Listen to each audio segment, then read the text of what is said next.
Welcome to our guitar fantasy world. You probably recognize most of these guys.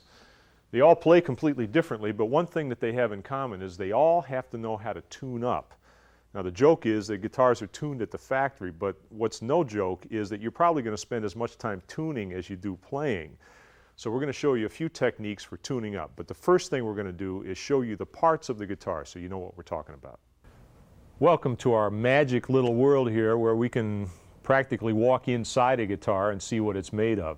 Now every style of guitar is different. Certainly acoustic and electric guitars look different, but the essential parts that make a guitar work are pretty much all the same.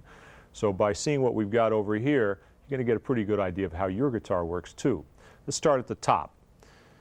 Taking a little stroll up to the neck here, you notice this part here where the strings are attached, this is called the headstock.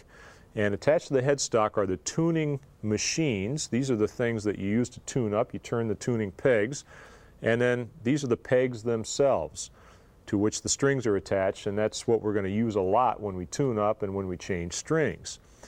Now below the headstock is this little piece right here. This is called the nut, and this is where the strings cross from the neck onto the headstock, and this is the part that actually makes the strings resonate between the nut and the bridge, which we're going to see later.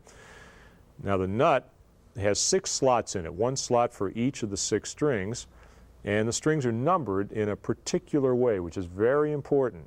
The skinny string is called string number 1, then 2, 3, 4, 5, and 6. Just remember the skinniest one is the lowest number and the thickest one has the highest number.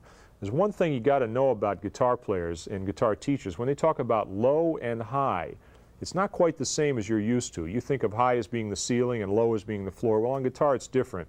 When you hold the guitar in your lap, this is considered the high string. Why? Because it's the highest in pitch. It makes the highest sound. And this is the low string, even though it's the closest to the ceiling. Now, that's very important, so remember that because you'll hear those terms now and again.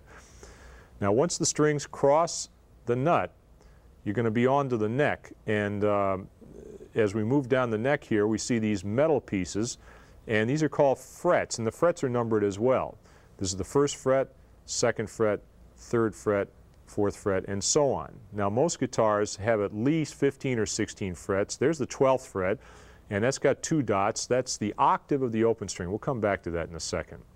And we continue to where the neck joins the body. This is a cutaway here. Most electric guitars have a cutaway. It allows your hand to get up high more easily. If you have an acoustic, right around in here you're going to see a sound hole, but on electric you find pickups. 1, 2, 3, even more pickups than that. And then the strings finally cross the pickups and wind up at the bridge.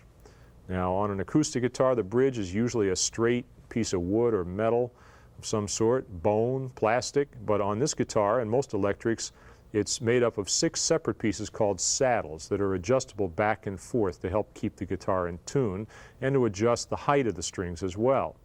And then the strings go through the bridge and around the back of the guitar generally, and that's where they're attached to the body.